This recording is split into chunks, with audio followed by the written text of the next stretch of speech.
আগামী 25শে আষাঢ় বৃহস্পতিবার গুরু পূর্ণিমা, তাই তো? এই গুরু পূর্ণিমায় যারা দীক্ষা নেননি তারা নিয়ে নেবেন, যারা নিয়েছেন ভালো, আর যারা নেননি অবশ্যই নিয়ে নেবেন। কারণ গুরু কৃপা ছাড়া তো ভগবানের কাছে যাওয়া যায় না। দেখবেন, ধরো নায়ক নায়িকার মিলন করাতে গেলে একটা ঘটকের প্রয়োজন হয়। তো এখন যেমন আর ঘটকের প্রয়োজন হয় না, এখন মোবাইলই ঘটক হয়ে গিয়েছে। এখানে বলে রাখা ভালো যে আমাদের জগতে কিন্তু 3 রকমের ঘটক আছে। কি? একটা হচ্ছে নায়ক নায়িকার মিলন ঘটিয়ে দেয় একটা ঘটক বহিরঙ্গের, আর ভক্ত আর ভগবানের মিলন ঘটিয়ে দেয় একটা ঘটক, তার নাম হচ্ছে গুরুদেব ঘটক। আর একটা ঘটক হচ্ছে রাধা আর কৃষ্ণের মিলন ঘটিয়ে দেয় একজন ঘটক। কে বলুন তো? যোগমায়া পূর্ণমা শিবমা। এই হচ্ছে 3 জন ঘটক। গুরু কেন প্রয়োজন? আসতে রামকৃষ্ণদেব বসে আছে, এমন সময় বিবেকানন্দ রামকৃষ্ণদেবের কাছে গিয়েছে। রামকৃষ্ণদেব, গুরুদেব, লোকে বলে গুরু না ধরলে নাকি গোবিন্দের কাছে যাওয়া যায় না, সত্যি কি তাই? তা রামকৃষ্ণদেব বলছে হ্যাঁ। তা বিবেকানন্দ বলছে কেন? রামকৃষ্ণদেব বলছে বিলে বলতো, ওই যে একটা জাহাজ স্টিমার যাচ্ছে, ওটা চন্দননগরে পৌঁছাতে কতক্ষণ সময় লাগবে? বলে কেন ঘন্টা 2 লাগবে। আর ওর পেছনে যে ছোট ডিঙিটা আছে ওটা কতক্ষণ লাগবে? না ঘন্টা 10 লাগবে। এবার বলতো বিলে যদি ওই ছোট ডিঙিটা স্টিমারের সঙ্গে পেছনে বেঁধে দেওয়া হয় তাহলে কতক্ষণ লাগবে? বিবেকানন্দ বলছে ঠাকুর এই জন্য লোকে তোমাকে পাগল বলে। কেন? স্টিমার যে গতিতে যাবে ডিঙি নৌকাটাও সেই গতিতে যাবে। রামকৃষ্ণদেব বলছে আমি পাগল নই শালা, তুই পাগল। কেন? না শোন, স্টিমারের পেছনে যেমন ওই ডিঙি নৌকাটা বেঁধে দিলে স্টিমারে যে গতিতে যাবে ছোট ডিঙিটাও সেই গতিতে যাবে, ঠিক তেমনি গুরুর দেহ হচ্ছে ভজনীয় দেহ, ভজনযোগ্য দেহ, আর শিষ্যের দেহ হচ্ছে ভজনবিহীন দেহ। তো এই ভজনবিহীন দেহ যদি ভজনযোগ্য দেহের সঙ্গে বেঁধে দেওয়া যায়, গুরুদেব যে গতিতে ভগবানের কাছে পৌঁছাবে, শিষ্য সেই গতিতেই আমার গোবিন্দের কাছে পৌঁছাবে। দেখবেন, ঘটক যদি ভালো হয় তেরা মেয়ে লক্ষ্মী হয়, তার গুরু যদি ভালো হয় অভক্ত ভক্ত হয়। কেমন? দেখবেন, আপনার মেয়ের বিয়ে হবে, তো ঘটকের কাজ কি? ছেলের বাবার কাছে মেয়ের ভালো কথা বলা, আর মেয়ের বাবার কাছে ছেলের ভালো কথা বলা। মেয়ের বাড়ি ঘটক এসেছে, দাদা আপনাদের মেয়ের জন্য যা ছেলে দেখেছি না, অপূর্ব চেহারা, বেশ যুগ্ম ভুরু, দারুণ চেহারা। মেয়ে পাশের ঘরে বসে শোনে কবে তাকে দেখবো। এবার যখন ছেলের বাবার কাছে ভালো বললে, দাদা আপনার ছেলের জন্য যা পাত্রী দেখেছি না, পাত্রী তো নয় যেন হীরের টুকরো, দন্তা বলি যেন মুক্তা শোভিত, তোদের খঞ্জন নয়নে অঞ্জন রঞ্জিত, তাই কটাক্ষের তুলনা হয় না। ছেলে পাশের ঘরে বসে শুনে কবে তাকে দেখবো। যদি মেয়ে টেরা হয়, ছেলের লোকেরা যদি বলে মেয়ে টেরা, ঠিক পছন্দ হয়নি, ঘটক বলে চুপ করো, ও টেরা না, ও লক্ষ্মী টেরা, হয় না? তা ঠিক তেমনি প্রকৃত গুরু যদি ভালো হয় না, অভক্ত ভক্ত হয়। এই জন্য তোমার যখন বিপদ আসবে তুমি গুরুদেবের কাছে ছুটে যাবে। আপনারা জানেন যে যখন ইন্দ্র অভিসম্পদ হয়ে গেল, ইন্দ্রের রাজ্য চালাবে কে? তখন নহস, ওনার মতো ধার্মিক রাজা, ওনাকে ইন্দ্রের পদ দেওয়া হলো। এবার নহস সারা ইন্দ্র রাজ্য ঘুরতে ঘুরতে ঘুরতে সেখানে অনেক সুন্দর সুন্দর রমণী ছিল, মেনকা, রম্ভা। সবচেয়ে সুন্দর রমণী হলো ইন্দ্রের স্ত্রী, যার নাম শচী। নহস শচীকে দেখে বিবাহ করতে চাইলেন। শচী বলল, ছি ছি ছি, আপনি কি বলছেন? আপনি জানেন আমার একবার বিবাহ হয়ে গিয়েছে, তারপরে আপনি আমাকে বিয়ে করতে চাইছেন? নহস বলল, দেখো ইন্দ্র তার কোনোদিনও ফিরে আসবে না, আর এখন তো আমি ইন্দ্র, আমাকে বিয়ে করতে হবে। শচী ভাবছে ওর কথা তো আমাকে মানতেই হবে, কেন ইন্দ্র পদ পেয়েছে তো, ওর কথা আমাকে মানতেই হবে। বলল ঠিক আছে, আমাকে একটুখানি সময় দাও। এই জন্য শাস্ত্রের নারীকে অগ্নি সমতুল্য বলা হয়েছে, আর পুরুষকে ঘৃত সমতুল্য বলা হয়েছে। অগ্নি ঘৃত অর্থাৎ পুরুষ যদি নারীর কাছে আসে তবে সে পুড়ে ভস্ম হয়ে যাবে, ছাই হয়ে যাবে। শচী বলল আমাকে একটু সময় দাও। ছুটে গেলেন গুরুদেব বৃহস্পতির কাছে। তোমার যখন বিপদ আসবে গুরুর কাছে ছুটে যাবে, কারণ আসতে যেমন লেটার বক্স, এই লেটার বক্স একটা সাধারণ মানুষের বাড়িতেও থাকতে পারে, ক্লাব ঘরেও থাকে, আবার সরকারের ঘরেও লেটার বক্স থাকে। তো তুমি যদি বেদনার চিঠিখানা ক্লাবের লেটার বক্সটা ওখানেই পড়ে থাকবে, কিন্তু যদি নিজের মনের বেদনার চিঠিখানা সরকারের লেটার বক্সে দাও, ওটা দিল্লি বোম্বে যেখানে পাঠাবে সেখানে চলে যাবে। ঠিক তেমনি নিজের বেদনার চিঠিখানা যদি সংসারের কাছে দাও আরও বেশি করে দুঃখ জ্বালা যন্ত্রণা পাবে, কিন্তু যদি বেদনার চিঠিখানা সরকারের লেটার বক্স অর্থাৎ গুরুর চরণে দাও, ওটা দিল্লি বোম্বে অর্থাৎ আমার গোবিন্দের কাছে পৌঁছে যাবে। গুরু বৃহস্পতির কাছে ছুটে গেলেন, হে গুরুদেব আপনি জানেন আমার একবার বিবাহ হয়ে গিয়েছে, তারপরেও নহুষ আমাকে বিবাহ করতে চাইছে, আমি কি করব? গুরু বৃহস্পতি বলল যাও শচী, তুমি গিয়ে নহুষকে বলো যে তুমি তাকে বিবাহ করবে, কিন্তু সে যদি সপ্ত ঋষির কাঁধে চেপে তোমাকে বিয়ে করতে আসে তবেই বিয়ে করবে। শচী নহুষের কাছে গিয়েছে যে আমি তোমাকে বিয়ে করব, কিন্তু তুমি যদি সপ্ত ঋষির কাঁধে চেপে আমাকে বিবাহ করতে আসো তবেই বিয়ে করব। নহুষ সপ্ত ঋষির কাছে গেল যে আমি আপনাদের কাঁধে চেপে শচীকে বিবাহ করতে যাব। সপ্ত ঋষি বুঝেই নিয়েছিল যে ওর পতন শুরু হয়ে গেছে, কিন্তু ইন্দ্র পদ পেয়েছে তো, তাই বলল চলো। সপ্ত ঋষির কাঁধে চেপে যাচ্ছে, বৃদ্ধ মানুষ তো একটু দেরি হচ্ছে যেতে, তাই নহুষ লাথি মেরেছিল, তাড়াতাড়ি চলো শীঘ্র চলো। যেই না লাথি মারলো তখন সপ্তর্ষি বিসম্পদ করেছিল, নহুষ তুমি সপ্তর্ষির কাঁধে চেপে যাচ্ছ। নহুষ মনে মনে ভাবছে কখন শচীকে পাবো, কখন শচীকে পাবো।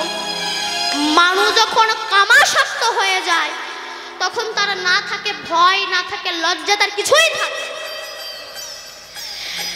এই জন্য বিবেকবান পুরুষকে শাস্ত্রে হৃত সমতুল্য বলা হয়েছে, আর নারীকে অগ্নি সমতুল্য বলা হয়েছে। তাই আস্তে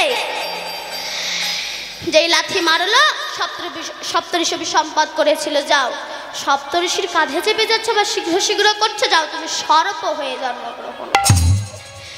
নহুষ সর্প হয়ে গেল, শচী নহুষের দৃষ্টি থেকে মুক্তি পেয়ে গেল। তাই গুরুদেবের দরজায় কুকুরের মতো পড়ে থাকো। গুরুদেবের দরজায় কুকুরের মতো পড়ে থাকতে থাকতে তুমি নিজেই জানবে না কখন তুমি গুরুদেবের নিজের কুকুর হয়ে গিয়েছো, গুরুদেবের দাস হয়ে গিয়েছো। আজকাল দেখুন গুরুদেব আমাদের বাড়িতে আসলে গলায় মোটা মোটা মালা পরলাম, কাকে ঠকাও? নিজের পায়ে কুড়ুল মারছি। তোমার মতো একটা কীট না বাঁচলে গুরুর বয়ে গেল। গঙ্গা আমার কাছে আসে না, আমি গঙ্গার কাছে যাই। আস্তে এই গুরু ভক্তি আমি একটুখানি বলি তারপর লীলায় প্রবেশ করব। সাধক তুকারাম বলে একজন বড় সাধক ছিলেন, ওনার শিষ্যের নাম গনু। তো গনু যখন গুরুদেবের কাছে গেল, তুকারাম বলল গনু তুই আমার জন্য কি করবি? না গুরুদেব আপনি যা বলবেন আমি তাই করব। গুরুদেব যা বলে গনু তাই করে। একদিন গুরুদেব পুকুর পাড়ে বসে আছে, কতগুলো মেয়ে কাপড় কাচ্ছে আর তাদের ছেলেরা এই পিঠে খেলা করছে। গুরুদেব গনুকে ডেকেছে, গনু এদিকে আয় তো। বলুন গুরুজি। এখানে গর্ত খোঁড়েছে, এবার কি করব গুরুদেব? বলে যে 3টে বাচ্চা খেলা করছেন, ওদেরকে ধরে নিয়ে আয়। এনেছে, এবার কি করব গুরুদেব? নাই গর্তে ফেলেছে, এবার কি করব গুরুদেব? বলে দে মাটি চাপা দে, ওর ওপরে বসে ভজনা কর। মায়েরা উঠে তাদের বাচ্চাদের খুঁজে পাচ্ছে না, জলে ডুবুরি লেবেছে, সবাই কাঁদছে, গ্রামে যা হয়। সেই সময় সাধক তুকারাম বলছে কি হয়েছে, তো চেল্লামিল্লি করছো কেন? সবাই তখন বলছে, বাবা আপনি তো যোগী মানুষ, একটু ধ্যানে দেখুন না, আমাদের 3টে ছেলেকে পাচ্ছি না। গুরুদেব তখন গণনা করে বলছে, ওই যে ছেলেটা ধ্যান করছে না, ভজন করছে না, ওকে নড়িয়ে মাটি খুঁড়ে দেখো 3টে মৃত বাচ্চা। গনুকে সরিয়ে মাটি খুঁড়ে দেখে কিনা 3টে মৃত বাচ্চা। গনুকে তখন গ্রামের লোকেরা গাছের গায়ে বেঁধে এমন মারা মারতে লাগলো, গনু রক্তাক্ত হয়ে নিচে পড়ে গেছে। তবু বলে না যে গুরুদেব আমাকে বলেছে এই কাজটা করতে। এমন সময় গুরুদেব এসে ওই যে 3টে মৃত বাচ্চার গায়ে হাত বুলিয়েছে। ও ওটা মা এসেছে, সাধক মানুষ তো, যেই হাত বুলিয়েছে 3টে বাচ্চা প্রাণ ফিরে পেয়েছে। মায়েরা তাদের সন্তানকে নিয়ে চলে গিয়েছে। গনু রক্তাক্ত অবস্থায় পড়ে আছে। গুরুদেব গনুর কাছে গিয়েছে, গনু কেসা লাগা। গুরুদেব তখন হাত জোর, গনু তখন হাত জোর করে বলছে, গুরুদেব গুরু কৃপা হি কেবলম শিষ্যস্য পরম মঙ্গলম। গুরুদেব আপনার কৃপা। গুরুদেব ছুটে গিয়ে গনুকে জড়িয়ে ধরেছে, গনু আমি তোকে পরীক্ষা করছিলাম, গনু তুই এই পরীক্ষায় উত্তীর্ণ হয়েছিস, তুই এই পরীক্ষায় উত্তীর্ণ হয়েছিস। আবার একদিন গুরুদেব বসে আছে, গনুকে ডাক দিয়েছে, গনু এদিকে আয় তো। বলুন গুরুজি। এই আমার ছেলেটাকে জলে ফেলে দে তো। গুরুদেবের ছেলেকে জলে ফেলে দিয়েছে। অন্য গুরু ভাইরা গিয়ে গুরুদেবের ছেলেটাকে তুলেন, চাই তুই গুরুদেবের ছেলেকে জলে ফেলে দিলি কেন? বলে গুরুদেব বললো যে। বলে গুরুদেব যা বলবে তুই তাই করবি? আবার একদিন গুরুদেব গনুকে ডেকেছে, গনু আর একটা কাজ করতে পারবি? বলুন গুরুজি। না আমার খড়ের চালে আগুন ধরিয়ে দিত। গুরুদেবের খড়ের চাল আগুন ধরিয়ে দিয়েছে। অন্য গুরু ভাইরা গনুকে এত মারা মারতে লাগলো, আয় তুই কোনোদিন আর গুরু গৃহে আসবি না। গুরুদেবের একটা ঘর ছিল তাকেও তুই পুড়িয়ে দিলি, আর কোনোদিনও গুরু গৃহে আসবি না। গনু আর গুরু গৃহে আসে না। এবার গুরুদেব দেহ রাখবে। প্রধান শিষ্য এসে দাঁড়িয়েছে, তাকে গলার মালাটা খুলে দিয়ে দিয়েছে। আর একটা শিষ্য এসেছে, তাকে জপের মালাটা দিয়েছে। আর একটা শিষ্য এসেছে, তাকে গায়ে শালটা দিয়ে দিয়েছে। গুরুদেবের ব্যবহার করা জিনিস সবাই আনন্দ করতে করতে নিয়ে যাচ্ছে। শেষে এসে দাঁড়িয়েছে গনু। গুরুদেব বললো, চাকর তুই তো পরে এলি, আমি যে সবাইকে সব কিছু দিয়ে দিয়েছি, তোকে এখন কি দিই আমি? গনু বলল, গুরুদেব আমি কিচ্ছু চাই না, তুমি আমাকে ছেড়ে চলে যাচ্ছ, আমি কিচ্ছু চাই না গুরুদেব, আমি কিচ্ছু চাই না। তুকারাম তখন বলছে, গনু আমি সবাইকে সব কিছু দিয়ে দিয়েছি, একটা জিনিস এখনো কাউকে দিইনি, কি জানিস? আশীর্বাদ। তোর গুরু ভক্তিতে এত বিশ্বাস, এত ভালোবাসা তোর গুরুর প্রতি, আয় আমি তোকে আশীর্বাদ করলাম, তুই পরজন্মে স্বয়ং ভগবান শ্রীকৃষ্ণের গুরুদেব হবি, তোর নাম হবে শান্তিপুনি মুনি। প্রকৃত গুরুদেবের যদি আশীর্বাদ পাওয়া যায় না বাবা, গুরুদেবের যদি কৃপা পাওয়া যায়, ভগবানের কাছে তোমাকে যেতে হবে না, ভগবান নিজে তোমার কাছে ছুটে আসবে। যদি গুরুচরণ কেউ একবার হৃদয়ে ধরতে পারে, দিন তোর আনন্দে যাবে, ধরে গুরুর নাম, ধরে গুরুর নাম, গুরু ব্রহ্মা গুরু বিষ্ণু গুরু ভগবান। দিন তোর আনন্দে যাবে, ধরে গুরুর নাম, ধরে গুরুর নাম, গুরু ব্রহ্মা গুরু বিষ্ণু গুরু ভগবান। দিন তোর আনন্দে যাবে, ধরে গুরুর নাম, ধরে গুরুর নাম, গুরু ব্রহ্মা গুরু বিষ্ণু গুরু ভগবান। দিন তোর আনন্দে যাবে, ধরে গুরুর নাম, ধরে গুরুর নাম, গুরু ব্রহ্মা গুরু বিষ্ণু গুরু ভগবান। গুরু মাতা গুরু পিতা গুরু ভগবান, গুরু মাতা গুরু পিতা গুরু ভগবান। আমার জগৎ গুরু শ্রীকৃষ্ণ সর্বশক্তিমান, আমার জগৎ গুরু শ্রীকৃষ্ণ সর্বশক্তিমান। দিন তোর আনন্দে যাবে, ধরে গুরুর নাম, ধরে গুরুর নাম, গুরু ব্রহ্মা গুরু বিষ্ণু গুরু ভগবান। দিন তোর আনন্দে যাবে, ধরে গুরুর নাম, ধরে গুরুর নাম, গুরু ব্রহ্মা গুরু বিষ্ণু গুরু ভগবান। জয় নিতাই, জয় রাধে, জয় রাধেশ্যাম।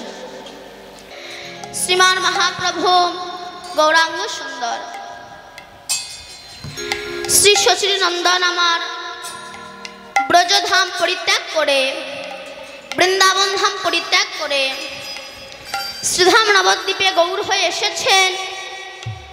আস্তে কলির অনাচারী, অত্যাচারী, পাপাচারী, দুরাচারী, ব্যভিচারী, কৃষ্ণ ভোলা বহির্মুখী জীব, এদেরকে উদ্ধার করার প্রত্যাশায় গোবিন্দ এসেছেন এই কলিজীবের উদ্ধার করার জন্য।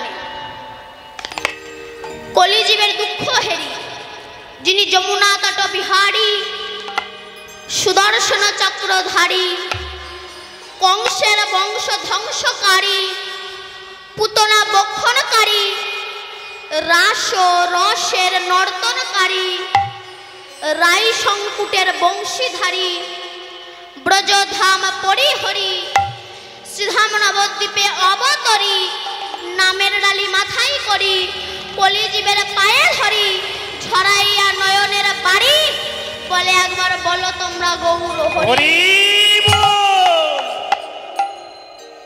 এসেছেন গৌর হয়ে, ঐশ্বর্যকে ত্যাগ করে মাধুর্যের ভগবান হয়ে শচী মায়ের ভাঙা ঘরে গৌর হয়ে এসেছেন। এর আগে ভগবান যতবার এসেছেন ঐশ্বর্য মার্গের ভগবান হয়ে এসেছেন, কিন্তু কলিযুগে তিনি মাধুর্যের ভগবান হয়ে এসেছেন। এই ঐশ্বর্যের মাধুর্য অনেক তফাৎ। কেন? ঐশ্বর্য ব্যক্তি মানুষের ঘরে থাকে, টিভি থাকে, এসি থাকে, কিন্তু মাধুর্যের ঘরে থাকে শুধু ভালোবাসা। এই ভালোবাসা ভগবানের আস্বাদন করা হয়নি। হরি বল, হরি বল। আপনারাই দেখুন, সত্য যুগে ভগবান নারায়ণ হয়ে এসেছেন, ঐশ্বর্য মার্গের ভগবান। ত্রেতা যুগের রাম, দশরথ রাজার ছেলে, ঐশ্বর্য মার্গের ভগবান। দাপর যুগে কৃষ্ণ, নন্দ রাজার ছেলে, ঐশ্বর্য মার্গের ভগবান। তাই তিনি ভাবলেন আমি ঐশ্বর্য তো আস্বাদন করেছি, কিন্তু মাধুর্যটা কেমন। দেখবেন আমরা অনেক সময় দই, রসগোল্লা, সন্দেশ, মাংস, বিরিয়ানি সব খাই। এত কিছু খাওয়ার পরে মাঝে মাঝে ইচ্ছা হয় একটু ঘোটা ভাত খেয়ে দেখি না কেমন লাগে। গরিবের খাদ্য, গরিবের খাদ্যে যে কত আনন্দ, কত মজা, কত ভালোবাসা, যারা খেয়েছে তারাই তো বুঝবে। রাধে রাধে। ঐশ্বর্যের কাজ কি বিলিয়ে না দেওয়া, আর মাধুর্যের কাজ হচ্ছে বিলিয়ে দেওয়া। আমারটা অন্য আস্বাদন করে যখন আনন্দ পাবে সেটাই আমার আনন্দ। কিন্তু ঐশ্বর্য ব্যক্তির কাজ হচ্ছে বড় লোকদের নিমন্ত্রণ করব, গরিবকে দেব না কিছু। 3x ব্রান্ডি, রাম, খাসির মাংস, চুল্লো এইসব খাবো, গরিবকে দেব না, একা একা খাবো। এগুলো হচ্ছে ঐশ্বর্য ব্যক্তির কাজ। এক বৃদ্ধা মা প্রতিদিন 2টি বালতি করে গঙ্গা থেকে জল নিয়ে আসতেন। একটা বালতি পূর্ণ জলই দিত, ভালো বালতি, আর বাঁ হাতে যে বালতিটা ছিল সেটা ছিদ্র বালতি। আস্তে আস্তে অর্ধেক জলই পড়ে যেত, ধরে রাখতে পারত না। তা বাঁ হাতের বালতিটা বৃদ্ধা মাকে জিজ্ঞাসা করেছিল, মা তোমার ডান হাতে যে বালতি আছে সে তোমাকে পূর্ণ জলই দেয়, কিন্তু আমি ভাঙা, ছিদ্র, আস্তে আস্তে অর্ধেক হয়ে যায়, তবু তুমি আমাকে কেন কষ্ট করে বয়ে নিয়ে বেড়াও? তখন বৃদ্ধা মা বলছে, বালতি রে শোন, আমি জানি তুই ছিদ্র, তা সত্ত্বেও তোকে কেন বয়ে নিয়ে আসতাম জানিস? ওই যে তুই জল ফেলতে ফেলতে আসতিস না, আর তুই জল ফেলতে ফেলতে আসতিস বলে ওই রাস্তার ধারে আমি কিছু ফুলের চারা ছড়িয়ে দিয়েছিলাম, বীজ ছড়িয়ে দিয়েছিলাম। আর তুই জল ফেলতে ফেলতে আসতিস, ওই জলের স্পর্শে জো হয়েছে, চারা গাছ হয়েছে, তারপর ফুল গাছ হয়েছে। এখন দেখ প্রত্যেকটা ফুল গাছ ফুল দিচ্ছে, আর সেই ফুল নিয়ে আমি গোবিন্দের সেবায় দিচ্ছি। হরি বল, হরি বল। আজ তুই যদি ছিদ্র না হতিস, ক্ষত না হতিস, তাহলে ফুল গাছও হতো না, ফুলও হতো না, গোবিন্দের সেবাও হতো না।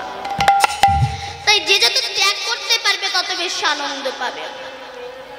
ত্যাগে যে কত আনন্দ, ভোগে এই আনন্দ আসে না। কেন? আপনি বেশি ভোগ করুন, অম্বল হবে, অ্যাসিড হবে, গ্যাস হবে, মাজা কোমর ব্যথা করবে। ত্যাগ করুন, আনন্দ পাবেন। ত্যাগে যে কত আনন্দ, যারা ত্যাগ করেছে তারাই জানে। আসতে রামায়ণে একটা কাক প্রভু রামের কাছে গিয়েছে। হে প্রভু রাম, কোটি জনম তপস্যা করে তোমাকে পাওয়া যায় না, তবু আমি তোমার কাছে এসেছি। রাম বলল, বলো কাক তুমি কেন এসেছো? না, কাক বলল, প্রভু তুমি এমন একটা কুলে আমাকে জন্ম দিয়েছো, আমাকে কেউ ভালোবাসে না, আমাকে কেউ সহ্য করতে পারে না। আমি যদি কারোর ঘরের চালে বসে ডাকি, মানে হিন্দি গান গাই, মনের সুখে আনন্দে গান করি, লোকে আমার ঢিল ছুঁড়ে মারে। আমি নাকি অমঙ্গলের ছায়া, আমারে কেউ পোষে না, কেউ ভালোবাসে না। তা আপনি একটু বিচার করে দিন তো। রাম বলছে, কাক তুমি কি বিচার চাও? কাক বলছে, প্রভু আপনি আমাকে বেশ একটা খুব সুন্দর ঝিকঝাক একটা কুলে, ঝিকঝাক একটা শ্রেণীতে খুব সুন্দর দেখতে হবে এমন একটা কুলে আমাকে জন্ম দাও। তা রাম বলল, কাক তুমি কি হতে চাও? না, কাক বলল, আপনি এক কাজ করুন, আমাকে একটা সাদা হাঁস বানিয়ে দেন। সাদাদের সবাই ভালোবাসে, কালোরে কেউ ভালোবাসে না। আপনার মেয়ে বলবে, কালো ছেলে আমি বিয়ে করব না, আরো যদি মাথায় টাক হয় এই জন্য, তাহলে তো যাচ্ছে আসতে। তা আপনি আমাকে বেশ একটা হাঁস করে দেন। তা রাম বলল, কাক হাঁস যে হাঁস কুলে জন্ম নিয়ে সুখে আছে তার প্রমাণ কি? যাও তুমি হাঁসকে ডেকে নিয়ে আসো, দেখি হাঁস কুলে জন্ম নিয়ে সে সুখে আছে। কাক হাঁসের কাছে গিয়েছে। কথাগুলো কিন্তু খুব বিচারের কথা। জগতে কেউ সুখে নেই বাবা, যে কৃষ্ণ বলে কাঁদতে পারে জগতে সেই সুখে আছে। কিন্তু আজকাল যুগের কিছু কিছু ছেলে মেয়েরা আছে, এরা বলে ভগবানটা নাই, ওসব ফালতু জিনিস। তুলসীর মালা গলায় দিলেই কি ভগবান পাওয়া যায়, ভক্ত হওয়া যায়, বৈষ্ণব হওয়া যায় না? বলছে গলায় মালা তিলক দিয়ে প্রকৃত বৈষ্ণব হওয়া যায় না। বৈষ্ণব কাকে বলবেন না? যাহারে দেখিলে মুখে আসে কৃষ্ণ নাম, জানিবে সেই তো বৈষ্ণব প্রধান। যারা দেখে মুখে কৃষ্ণ নাম চলে আসবে। আপনি গলায় মালা তিলক দিয়ে যান, সে চিটিংবাজ হোক, তাতে কোনো দুঃখ নাই। আপনি বৈষ্ণবের ড্রেস পরে ঘুরে বেড়ান, আপনাকে দেখে বলবে হরে কৃষ্ণ হরে কৃষ্ণ। সে চিটিংবাজ হোক, অসুবিধা নাই। কিন্তু তার মতো চিটিংবাজের মুখ দিয়ে হরে কৃষ্ণ নামটা বলিয়েছে আমার পোশাক, এটাই বড় সৌভাগ্য। এই যে অলক্ষ্যে যে অপরাধগুলো হয়, আর বৈষ্ণব অপরাধ, এই অলক্ষ্যে যে অপরাধগুলো হয়, যেমন একটুখানি বলি, রূপ গোস্বামী পাদ উনি প্রতিদিন ভজনে রাধা গোবিন্দের লীলা দেখতেন, আজও দেখছেন। আজ কি দেখছে না?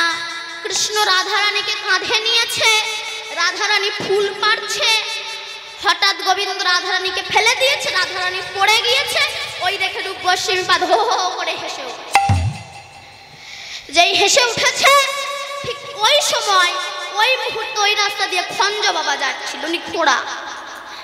তা যেই হেসে উঠলো, খঞ্জ বাবা বলল, আমি খোড়া বলে রূপ আমাকে দেখে হাসলো, কিন্তু উনি তো ওনাকে দেখে হাসেনি, গোবিন্দের লীলা দেখতে গিয়ে হেসেছে।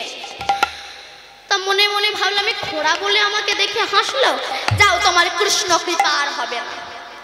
প্রত্যেক বৈষ্ণবের চরণ ধরে কাঁদে, আমি কেন গোবিন্দের লীলা দেখতে পাচ্ছি না, আমি কেন গোবিন্দের লীলা দেখতে পাচ্ছি না। রাধে রাধে। প্রত্যেক বৈষ্ণব বললেন, তোমার বৈষ্ণব অপরাধ হয়েছে, ক্ষমা চাও। বলে কি করে বুঝবো কোন বৈষ্ণবের কাছে আমি অপরাধী? বলে এক কাজ করো, তুমি বৈষ্ণব সেবা দাও, যে বৈষ্ণব আসবে না জানবে তুমি তার কাছে অপরাধী। সবাই এলেন, কিন্তু খঞ্জ বাবা এলো না। রূপ গোস্বামী পাদ খঞ্জ বাবার চরণে গিয়ে বলল, বাবা আপনি আমাকে কৃপা করে বলে দিন, আমি আপনার চরণে কি অপরাধ করেছি যে আমি গোবিন্দের লীলা দর্শন করতে পারছি না? খঞ্জ বাবা বলল, রূপ আমি খোড়া বলে তুমি আমাকে দেখে হাসলে? রূপ বলাছে। রূপ বলল, কই আমি তো আপনাকে দেখে হাসিনি। না, ওই যে সেদিনকে তুমি হাসলে। রূপ বলল, আমি তো গোবিন্দের লীলা দেখতে গিয়ে হেসেছি। খঞ্জ বাবা বলল, তাহলে আমার ভুল হয়ে গিয়েছে, যাও তোমার কৃষ্ণ কৃপা হোক। আবার গোবিন্দের লীলা দর্শন করছে। এই যে অলক্ষ্যে যে অপরাধগুলো হয়, এই যে পরীক্ষিত মহারাজ শমীক ঋষির গলায় সাপ জড়িয়ে দিয়েছিল, এটা কিন্তু ভুল। যার দেহে কৃষ্ণের রক্ত আছে সে কি এত বড় ভুল করতে পারে? না, এটা বহিরঙ্গে, এটা জগৎকে শিক্ষা দেওয়ার জন্য করেছে। প্রকৃত অন্তরঙ্গে কি বলতে চেয়েছে? পরীক্ষিতটাকে আমি আপনি পরীক্ষিত। কিসের রাজা? অহংকারের রাজা। আমাদের কিছু থাকবা না থাক, অহংকারটা কম নাই। যার কিছু নাই তার অহংকার আছে। কলির মানুষের কিছু নাই, কিন্তু এদের অহংকারটা আছে। অহংকারের ঠেলায় এদের কাছে লাঠি ছাড়া যাওয়াই যায় না। এরা অহংকারে মনে করে আয় আমি রয়্যাল বেঙ্গল টাইগার, আমি সুন্দরবনের বাবা। অহংকারের রাজা। কিসের মুকুট মাথায় পড়েছি? অহংকারের মুকুট মাথায় পড়েছি। আর এই অহংকারের মুকুট মাথায় পড়ে আমাদের মাথার কাজ করছে না। ঠিক সেই সময় আমাদের ঘরেরই ছেলেরা রাস্তা দিয়ে যদি কোনো বৈষ্ণবে যায়, ওই তীরটা হচ্ছে দেহ আর অগ্রভাগ হচ্ছে মুখ, আর মরা সর্প মানে বাজে কথা ভক্ত বা বৈষ্ণবের গলায় জড়িয়ে দিই, তানারা ক্ষমা করবেন, কিন্তু ভগবান তো ক্ষমা করবেন না। 7 দিনের মধ্যে আমাদের তক্ষক দংশনে মৃত্যু হয়ে যাবে। 7 দিনের মধ্যেই কিন্তু আমাদের মৃত্যু হবে। এই যে রবি, সোম, মঙ্গল, বুধ, বৃহস্পতি, শুক্র, শনি, এই 7 দিনের মধ্যেই কিন্তু সকলের মৃত্যু হবে। তক্ষক দংশনে কোন সাপের কামড়ে? কৃষ্ণদাস কবিরাজ গোস্বামীপাদ বললেন, দেহের মধ্যে কাম হচ্ছে ফণি, নিরন্তর দংশন করছে, জ্বলে যাচ্ছে পরাণ। আর এই কাম সাপের কামড় খেয়ে আমরা মৃত্যুতে লীন হয়ে যাই, অপরাধ কারুর ক্ষমা করে না।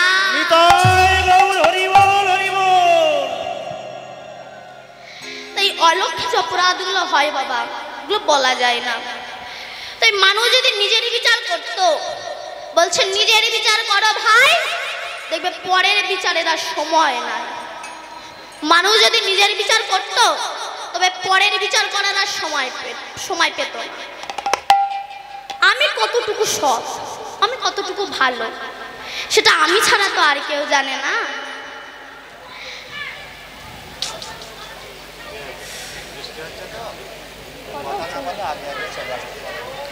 কেউ কথা বলবেন না, আস্তে আস্তে আগিয়ে আগিয়ে আসুন, এখানে তো জায়গাও নেই। আস্তে। মানুষ যদি নিজের বিচার করত, আমি কতটুকু সৎ, আমি কত মানুষের সর্বনাশী করছি, আমি কত মানুষের চোখের জল ফেলাচ্ছি, আমি ফেসবুকে কার সঙ্গে প্রেম করছি, এটা আমি ছাড়া তো আর কেউ জানে না। মানুষ যদি নিজের বিচার করত, পরের বিচার করার সময় পেত না। এই জন্য জগতে মাছি 2 রকমের আছে, একটা হচ্ছে মধুর মাছি আর একটা হচ্ছে পায়খানার মাছি। মধুর মাছির কাজ কি? যেখানে মধু আছে সেখানে যাওয়া, যেখানে হরি নাম হবে, গোবিন্দের নাম হবে, সেখানে মধুর মাছি যাবে। কিন্তু এই পায়খানার মাছির কাজ হচ্ছে খারাপ জায়গা যেগুলো, সেখানে এই পায়খানার মাছিগুলো যায়। বাজে জায়গায় এদের চোখ বেশি যায়, কিন্তু মধুর মাছি যেসব প্রকৃত হরি নাম করে, কৃষ্ণ নাম করে। তো বাবা, এই যে অনেকে বলে তিলক মালা করার দরকার, এটা ভুল। আজ বড় বড় দেশ আমেরিকা, জাপান, ইন্দোনেশিয়া, আফ্রিকা, এদেশের মানুষগুলো আজ গলায় মালা তিলক দিয়ে পাগলের মতো হরিনাম করছে। আর এই পশ্চিম বাংলার পচা হিন্দু, এরা হরিনাম করছে না। এর মতো মর্মান্তিক বেদনা বুঝি আর জগতে হয় না। আজ বিদেশিরা তারা গলায় মালা তিলক দিয়ে হরিনাম করছে। তাদের পয়সা, তাদের শিক্ষা, তাদের জ্ঞান আমাকে চুপে দেবে। তারা কি সব মূর্খ? আমি একা পণ্ডিত?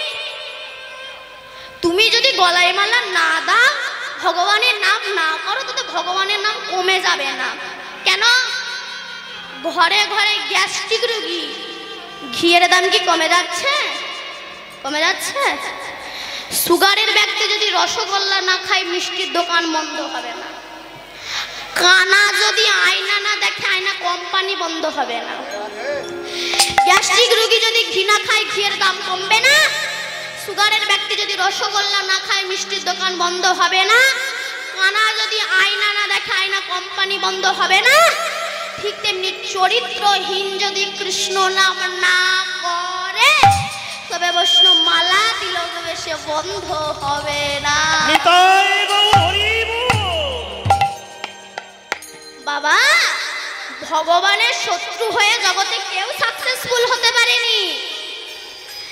হিরণ্যকশিপুর, হিরণ্যাক্ষ, রাবণ, কুম্ভকর্ণ, দন্তবক্র, শিশুপাল, কংস, এরা কৃষ্ণ বিদ্বেষী ছিল, তারা সব আজ ধ্বংস হয়ে গেছে।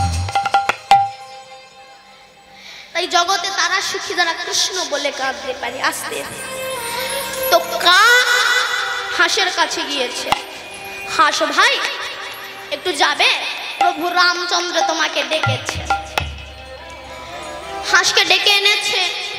রাম বলছে, হাঁস তুমি বলো, তুমি কি হাঁস কুলে জন্ম নিয়ে তুমি সুখী আছো? হাঁস বলল, প্রভু আমার দুঃখের কথা শুনলে পাগল হয়ে যাবে কাক। কেন? আমি দেখতে সাদা, কিন্তু জলে থাকি, ডুব মেরে শামুক তুলে খাই। কিন্তু জানো, যে আমাকে পোষে, আমাকে মা ডাক শুনতে দেয় না, আমার ডিমগুলো রান্না করে খেয়ে নেয়। এরপর আমি যখন আর ডিম দিতে পারবো না, সেই সময় আমাকে কেটে রান্না করে খাবে। কথা বলবো, প্রভু আমার থেকে কাক অনেক সুখে আছে, কারণ ওর মাংস কেউ খায় না। জগতে কেউ সুখে নেই। যারা দেখতে সুন্দর তাদের ভাবছেন তারা সুখে আছে, ভুল। দেখবেন যারা দেখতে সুন্দর, এখানে যারা আছেন দেখতে সুন্দর, তারা জানেন কতটা জ্বালা। যে দেখতে সুন্দর দেখবেন সে একেবারে ক্লাস 6, 7, 8 থেকে একেবারে 12, 14, 16 সঙ্গে প্রেম করে বেড়াচ্ছে। লাস্টে হলোটা কি? এটা ছেড়ে ওটা, ওটা ছেড়ে ওটা, ওটা ছেড়ে ওটা, হলো লাভ ম্যারেজ, অশান্তির গ্যারেজ। কিছুদিন পরে শুনো তাদের ডিভোর্স হয়ে গেছে। দেখতে সুন্দর বলেই তো এটা হয়েছে। অতএব রাম বলল, কাক তুমি কি হাঁস হতে চাও? বলে, না প্রভু হাঁস হতে চাই না। তাহলে কি হতে চাও? না আপনি আমাকে টিয়া পাখি করে দেন। কি সুন্দর টিটি করে ডাকবে, টিয়া পাখি করে দেন। বললো, যাও টিয়াকে ডেকে আনো, দেখে টিয়া সুখে আছে কিনা। তা কাক আর হাঁস টিয়াকে ডেকে এনেছে। টিয়া একটু যাবে, প্রভু রামচন্দ্র ডেকেছে। তা রাম বলছে, টিয়া তুমি কি সুখে আছো? টিয়া বলছে, না প্রভু আমিও সুখে নেই। কেন? আমি গাছে গাছে ঘুরে বেড়াই, পোকামাকড় ধরে খাই, যেই একটু ঘুমাই সেই সময় সাপ আমাকে ধরে খায়। সাপে না ধরলে ব্যাধে আমাকে ধরে নিয়ে যায়, খাঁচায় বন্দি করে রাখে, একজনের কাছে বিক্রি করে দেয়, সারাটা জীবন খাঁচার ভিতরে বন্দি করে দিনান্তে দুটো ভাত ছড়িয়ে দেয়। আমার স্বাধীনতাকে হরণ করে নিয়ে আমাকে একটু তোমার কাছে আসতে দেয় না, একটু কৃষ্ণ বলে কাঁদতে দেয় না, চোখের জলও ফেলতে দেয়। হরি বল, হরি বল। বড় লোকের ঘরে সুখ নেই। আপনি ভাবছেন বড় লোকের ঘরে সুখ আছে? কান পেতে দেখুন, তার ঘরের মতো অশান্তি আর দুনিয়ায় হয় না। কেন? দেখবেন টাকা বেশি হলে দেহটা পর্যন্ত আপনার শত্রু হয়ে যায়। প্রতিবেশী তো শত্রু হয়, দেহটাও পর্যন্ত আপনার শত্রু হয়ে যায়। কেন? আগে 50 টাকার ব্রাশে কাজ মিটতো, টাকা যেই বেশি হলো বলে 50 টাকার ব্রাশ আর ভাল লাগে না, 500 টাকার ব্রাশ দাও। ফোর বলে আগের জিনিস আর পরবো না, আমাকে 1000 টাকার জিনিস দাও। টাকা বেশি হলে দেহটা পর্যন্ত শত্রু হয়ে যায়। মেয়ে আগে সকালবেলা পান্তা দিয়ে পান্তা ভাত খেত, কিন্তু টাকা যেই বেশি হলো বলে তা খাবো না, এখন গলদা চিংড়ির ঝোল করে দাও, গরম ভাতের সঙ্গে খাবো। টাকা বেশি হলে দেহটাও শত্রু হয়ে যায়। তা রাম বলল, কাক তুমি কি টিয়া হতে চাও? বলেন, না প্রভু টিয়ার কথা শুনে আর ভালো লাগছে না। তাহলে কি হতে চাও? বলে, আমাদেরকে ময়ূর করে দাও। বলে, যাও গিয়ে ময়ূরকে ডেকে আনো। ব্যাস ময়ূরকে ডেকে এনেছে। তা রাম বলছে, ময়ূর তুমি কি সুখে আছো? ময়ূর বলল, না প্রভু। কেন? তুমি আমাকে দেখতে সুন্দর করেছো, আমার পাখনাগুলো দেখতে সুন্দর। আপনারা যারা বৃন্দাবনে গিয়েছে জানেন ময়ূরের পাখনা কিনতে পাওয়া যায়। আমাকে জ্যান্ত ময়ূর টান দিয়ে পাখনাগুলো তোলে, রক্ত ঝরঝর করে পড়ে। তাই বলবো প্রভু, আগামী জন্মে ময়ূর করে নয় কাককুলে জন্ম দিও, তবে ময়ূর করে আমাকে যেন জন্ম দিও। হরি বল। তাহলে কি হতে চাও? তখন চারজনাই বলল, প্রভু কিছু হতে চাই না, আগামী জন্মে যেন মনুষ্যকুলে জন্মগ্রহণ করতে পারি, কৃষ্ণ ভক্ত ঘরে জন্মগ্রহণ করতে পারি, এটাই আমাদের শেষ চাওয়া পাওয়া। জগতে তো তারাই সুখী যারা কৃষ্ণ বলে কাঁদতে পারে, গৌর বলে কাঁদতে পারে, নিতাই বলে কাঁদতে পারে, নিতাইয়ের চরণ বক্ষে জড়িয়ে ধরে হ্যাঁ নিতাই তোমার বহু নাম বলে, হ্যাঁ গৌর তোমার হলাম বলে, নিতাই গৌর হরিবল বলে যারা চোখের জলে ভাসতে পারে, জগতে তারাই তো সুখী যে গৌর বলে কাঁদতে পারে। তাই মনুষ্য জীবনটা বৃথায় কাটিও না, একবার কৃষ্ণ বলে কাঁদো, গৌর বলে কাঁদো। তোমরা গৌর ভজ, তোমরা গৌর ভজ, গৌর ভজ গৌরী গুণধাম, নাম ভজ নাম ভজ নিত্যানন্দে। তোমরা গৌর ভজ, তোমরা গৌর ভজ, গৌর ভজ গৌর গুণধাম, নাম ভজ নিত্যানন্দে। তোমরা গৌর ভজ, তোমরা গৌর ভজ, গৌর ভজ গৌরী গুণধাম, নাম ভজ নিত্যানন্দে। তোমরা গৌর ভজ, তোমরা গৌর ভজ, গৌর ভজ গৌর গুণধাম, নাম ভজ নিত্যানন্দে। নিত্যানন্দ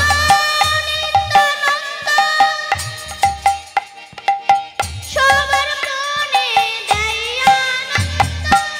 নিত্যানন্দ নিত্যানন্দ সবার মনে দেয় আনন্দ। গৌর ভজ, তোমরা গৌর ভজ, গৌর ভজ গৌরী গুণধাম, নাম ভজ নিত্যানন্দে। তোমরা গৌর ভজ, তোমরা গৌর ভজ, গৌর ভজ গৌর গুণধাম, নাম ভজ নিত্যানন্দে। এই কলিযুগে এসেছিল নিমায়া নিতাই, হরি নামে প্রেম বিলাল জাগায়ার মাথায়। এই কলিযুগে এসেছিল নিমায়া নিতাই, হরি নাম প্রেম বিলাল জাগায়ার মাথায়। নিত্যানন্দ সবার মনে দেয় আনন্দ। নিত্যানন্দ নিত্যানন্দ সবার মনে দেয় আনন্দ। গৌর ভজ, ভজ গৌর ভজ গৌরী গুণধাম, নাম ভজ নিত্যানন্দে। তোমরা গৌর ভজ, তোমরা গৌর ভজ, গৌর ভজ গৌর গুণধাম, নাম ভজ নিত্যানন্দে। গৌর ভজ, তোমরা গৌর ভজ, গৌর ভজ গৌরী গুণধাম, নাম ভজ নিত্যানন্দে। তোমরা গৌর ভজ, গৌর ভজ নাম ভজ নিত্যানন্দের নাম। আস্তে। তাই কৃষ্ণ বলে যে কাঁদতে পেরেছে, গৌর বলে যে কাঁদতে পেরেছে, জগতে তারাই সুখী। এই জন্য ভগবানকে ভালোবাসলে না মানুষ বাহ্যিক স্মৃতি শূন্য হয়ে যায়।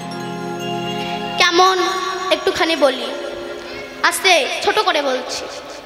যখন প্রহ্লাদের বাবা হিরণ্যকশিপু অনেকবার প্রহ্লাদকে মারতে চেয়েছিল কিন্তু মারতে পারেনি, এইবার কারাগারে বন্দি করে রেখে দিয়েছে, না খাইয়ে মারবে। 3 দিন হয়ে গেল প্রহ্লাদ কিছু খায়নি। তা প্রহ্লাদের মা কয়াধু মা প্রান্ত একটু ক্ষীরের নাড়ু তৈরি করে প্রহরীর হাতে দিয়ে বলেছিল, জানো প্রহরী আমার প্রহ্লাদকে একটু দিয়াই না রে, আমার প্রহ্লাদ কতদিন না খেয়ে আছে। তা যে প্রহরী আসছে প্রহ্লাদকে মানুষ করেছিল তার ভিতরেও তো কিছু মমতা আছে। সেই প্রহরী যখন আঁচলে করে লুকিয়ে নিয়ে যাচ্ছে, হঠাৎ হিরণ্যকশিপুর দেখতে পেয়েছে। আই প্রহরী, কোথায় যাচ্ছি? মিথ্যা কথাও বলতে পারছে না। বলল, মহারাজ, এই যে মহারানী প্রহ্লাদের জন্য ক্ষীরের নাড়ু পাঠিয়ে দিয়েছে। ও দেখি, আমার কাছে দে দেখি। ওই ক্ষীরের নাড়ুতে কালকুট বিষ মাখিয়ে দিয়ে বলে, যা প্রহ্লাদকে খাইয়ে দিয়ায়। প্রহরীর দিতে ইচ্ছা নয়, আবার না দিলেও তো নয়। তাই ওই বিষ মাখানো নাড়ুটা নিয়ে গিয়ে প্রহ্লাদের কাছে গিয়েছে। প্রহ্লাদ, ওইটুকু বাচ্চা ছেলে, এই নাও, তোমার মা পাঠিয়ে দিয়েছে তোমার জন্য ক্ষীরের নাড়ু। প্রহরী যেই না বাইরে চলে গেল, প্রহ্লাদ ওই ক্ষীরের নাড়ুটা এনে সুন্দর করে সাজিয়েছে। প্রহরী ভাবছে, দেখি প্রহ্লাদ কেমন ভাবে ওর মৃত্যু হয়। ও তো ভক্তের, ও ভগবানের ভক্ত, তো ও কৃষ্ণ ব্যতিরিক কিছু জানে না, গোবিন্দ ব্যতিরিক কিছু জানে না। তো সত্যি যদি ভগবান থাকে, তাহলে আজ প্রহ্লাদকে অবশ্যই রক্ষা করবে।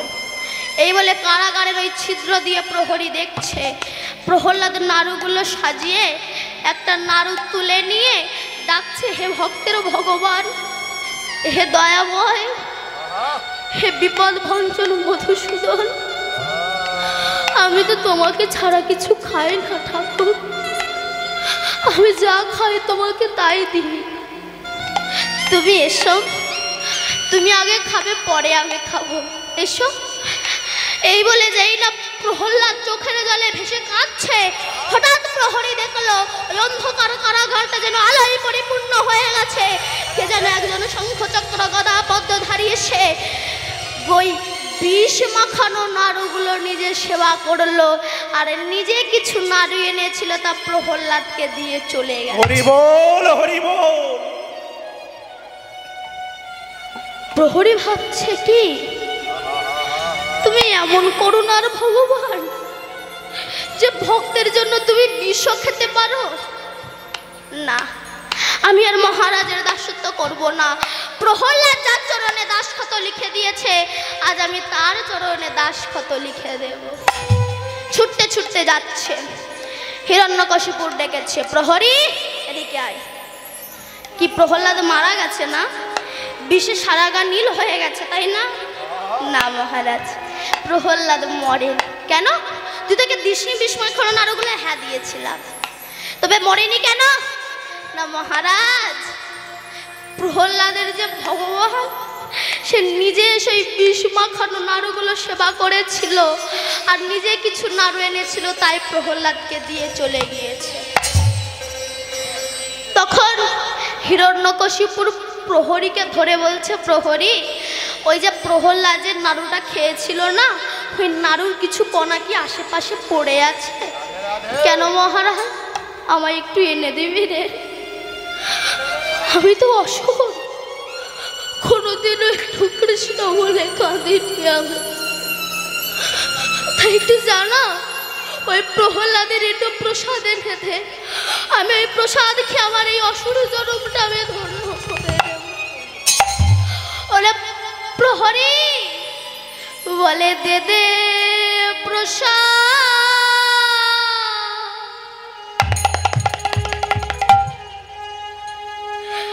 এনে দে রে,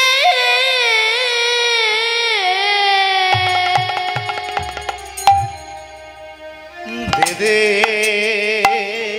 প্রসাদ, প্রসাদ এনে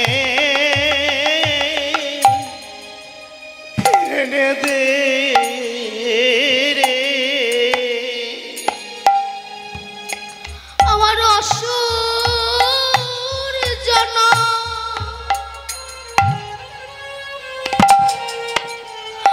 আমার ধন্য হবে, বলি দে দে প্রসাদ,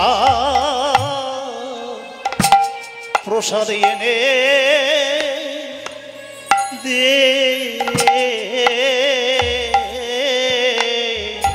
আমার এই অসুর জন অসুর জন ধন্য ধন্য হবে বলি দে দে প্রসাদ প্রসাদ এনে এনে দে ওরে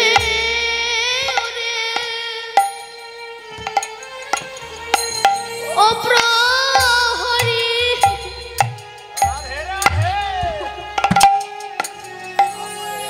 দে দে প্রসাদ আমায় এনে দে রে আমার এই অসুর জন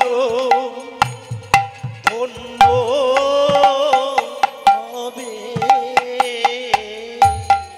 দে দে প্রসাদ এনে দে রে অসুর জন ধন্য হবে দে দে প্রসাদ এনে দে রে আমার অসুর জন ধন্য হবে দে দে প্রসাদ এনে দে রে অসুর জন ধন্য হবে দে প্রসাদ এনে দে রে অসুর জন ধন্য হবে দে দে প্রসাদ এনে দে রে অসুর জন ধন্য হবে দে দে প্রসাদ এনে দে রে অসুর জনম ধন্য হবে দে দে প্রসাদ এনে দে রে হরি হরি হরি বলে অসুর জনম ধন্য হবে এবার হরি হরি হরি বলে দে দে প্রসাদ এনে এনে দে রে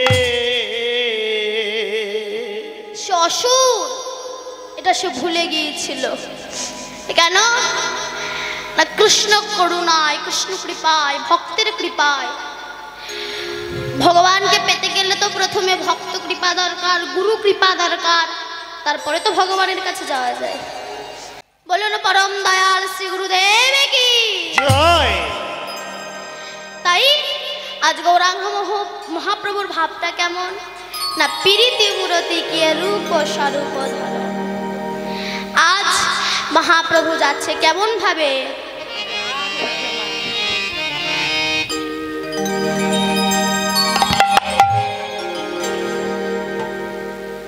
বাম ভুজহি